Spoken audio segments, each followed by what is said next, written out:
Hello and welcome back to my channel Learn Property Valuation with Dr. T. On today's episode, it's a very practical one and honestly one of the most useful things I can show you. We're talking about how to use your calculator effectively when working through valuation problems. Now, some students lose marks not because they don't understand the concept, but because they make errors in computation. Sometimes it's wrong order of operations, sometimes it's misplaced decimal points, or simply not knowing the fastest way to arrive at a figure. So we'll go through the key valuation formulas and I'll show you the most effective keystrokes to get there accurately and quickly. So whether you're in an exam hall or even if it's during professional practice, speed and accuracy matter. And so let me show you how to work smarter. Let's begin. So before we start, let me first explain or show you the functions of some of those calculators. I know that a lot of you know it, but just for emphasis sake, I'll just tell you what are some of the important keys that you need on your calculator for valuation.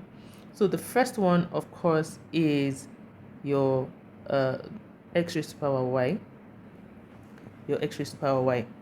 Um, it is, of course, by now you already know that there's a lot of raised to power in valuation formulas.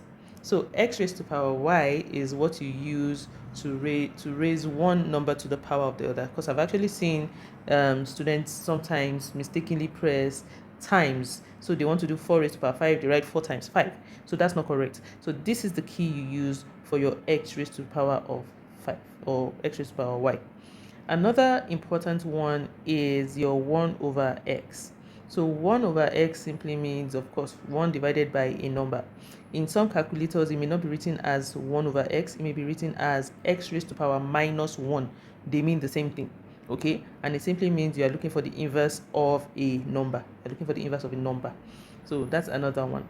Another important key that you need for your valuation is your brackets.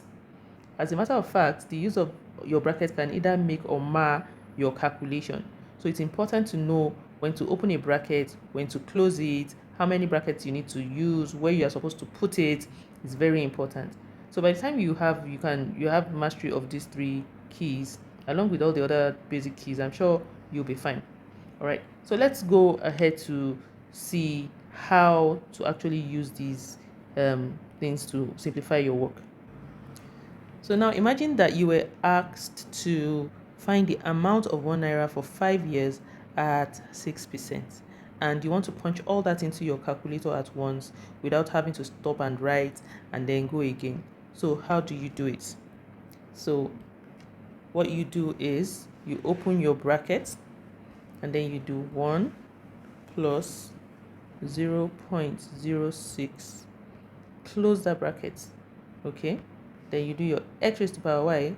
Now my own tab automatically opens a bracket when you press the x raised to power y function. It may not be like that on your calculator, but like I said, every time you open a bracket, make sure you remember to close it, otherwise you'll totally destroy your calculation, okay?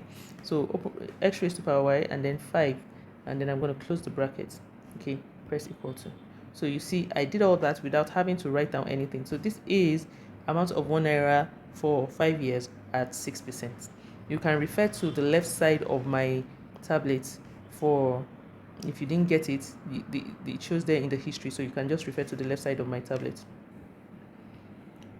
So if you were asked to calculate the present value of 1 naira for 5 years at 6%, this is what you do.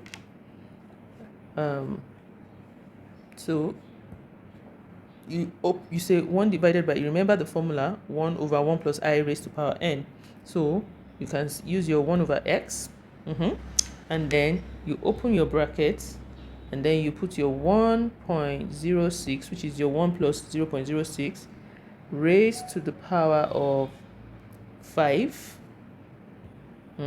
Make sure you close that bracket, and then you close the first bracket that you have opened, okay?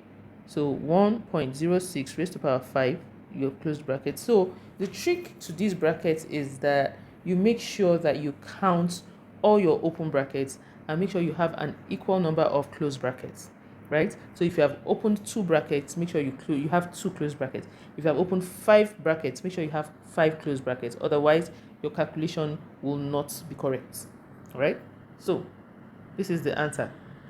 Remember when we did the amount of 1 naira and present value of 1 naira, we said the figure for the amount of 1 naira is always greater than 1, and the figure for the present value of 1 naira is always less than 1. So you can see that reflected in this calculation. Okay. So if you were asked to calculate the amount of 1 naira per annum for 5 years at 6%, how do you do it? Okay.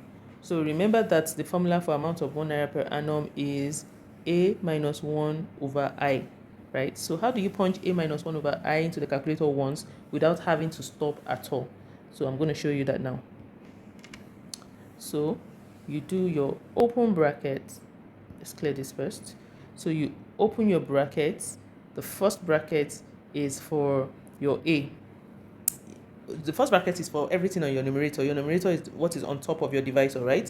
So for everything on your numerator. And then the second bracket is for your A. Remember, it's A minus 1. Okay, so you say open bracket, then you do your 1.06 raised to power 5, which is your A. Remember to close your bracket for your raised to power, close your bracket for your A. Okay, minus 1. And then remember to close your outermost bracket, which is for everything on top of your divisor, right? And then it's divided by I, which is your 0.06. So there you have it, right? Once again, you can refer to the left side of the tablet for better details. Now, the beauty of this system of using the calculator is that your figures will, if you open your valuation table to check these figures, you have exactly the same figures as what you have calculated here.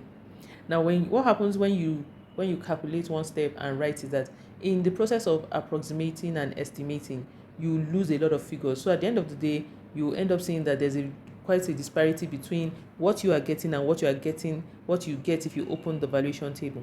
So it's not necessarily that your calculation is wrong, it's just that you have lost a lot of figures in the process of estimating. But once you press it into your calculator once like this and you check your valuation table, you see that you have exactly the same figures. Okay, so this is your amount of 1 naira per annum.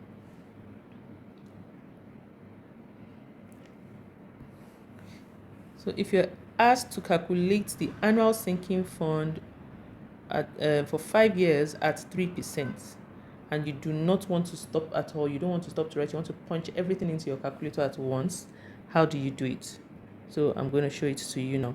So what you do is, the formula for ASF is your I over A minus 1.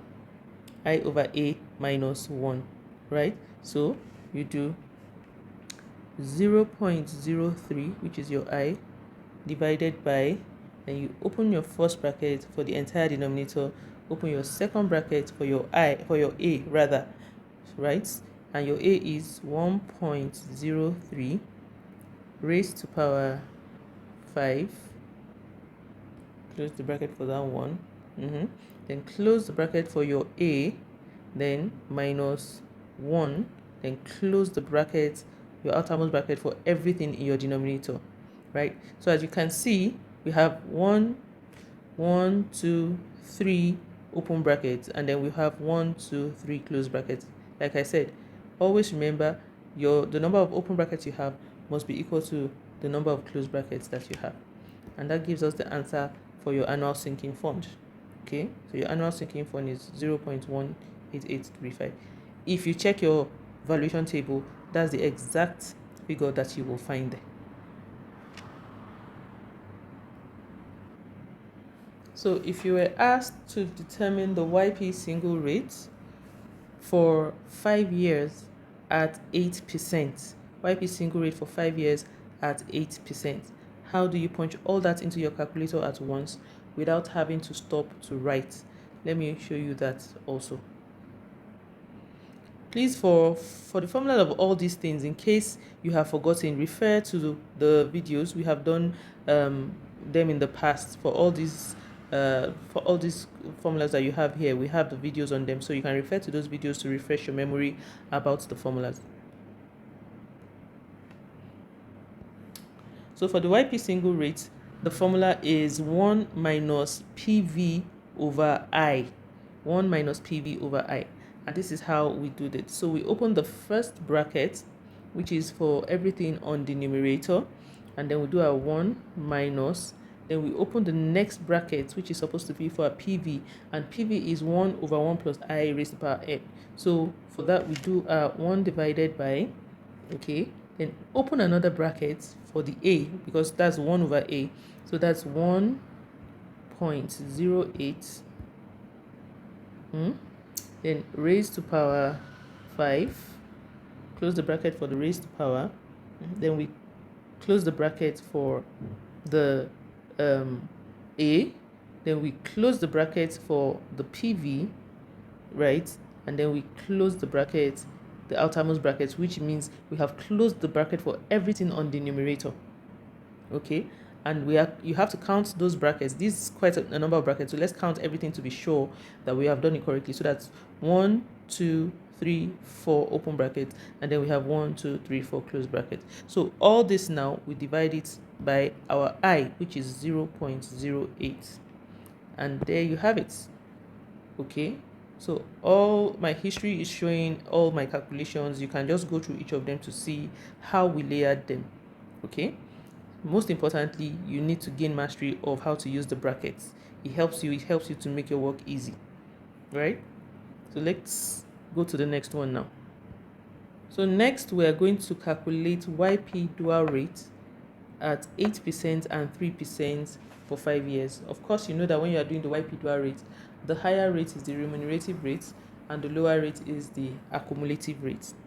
So for the YP dual rate, our formula is 1 divided by I plus S, where your S is your annual sinking fund. So how do we punch all that into the calculator at once so that we don't need to stop to write at all? Let's do that now. So for the YP dual rates, we'll say 1 divided by, then we open a bracket. Now this bracket that we have opened is for the whole denominator, okay?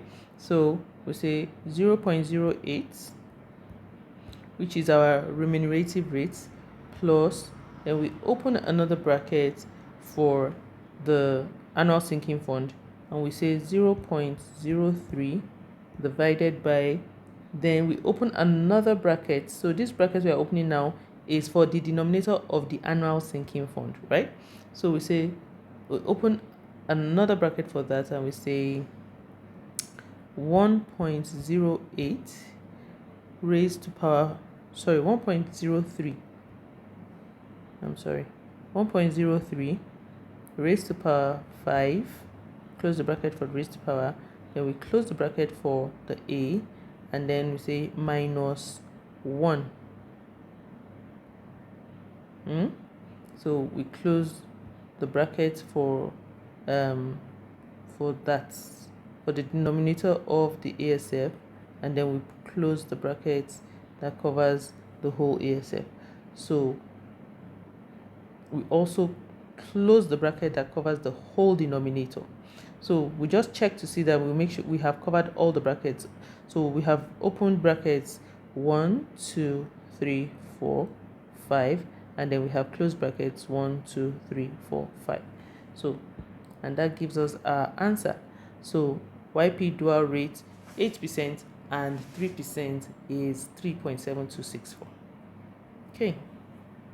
So if you're asked to calculate the YP dual rates at 8% and 3% for 5 years, and it has to be adjusted for a 30% tax, how do you punch all that into your calculator at once?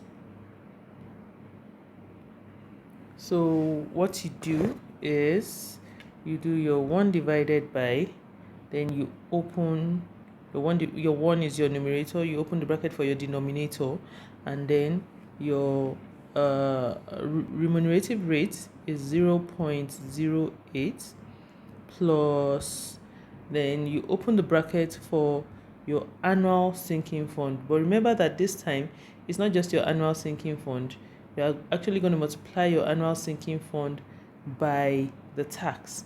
So you do 0.03 divided by open bracket for the denominator of your annual sinking fund, 1.03 raised to power 5. Then you close the bracket for that, and then close the bracket for the a, and then you do your -1. Okay, you do your -1, and then you close the bracket for that. Then you multiply by, open your brackets, 1 divided by, we open another bracket, 1 minus 0.3, then close that bracket, and then close the other brackets. Okay, that's a lot of brackets, but as you can see, it has given us our answer. Our answer is 2.6489. So please refer to the left side of my tablet to understand how we placed the brackets. So each of the variables must be in a separate bracket. Otherwise, sometimes you'll be getting a negative figure or you'll be getting a wrong figure. But all these figures that we got here, you can confirm from your valuation table. So just follow this process. You can just practice it with your calculator, and in no time you'll see that you have become a genius in punching in figures into your calculator. I hope this helps. Please, if you haven't subscribed to this channel, kindly do so, like this video, and also share with a friend. Thank you, and see you in the next video.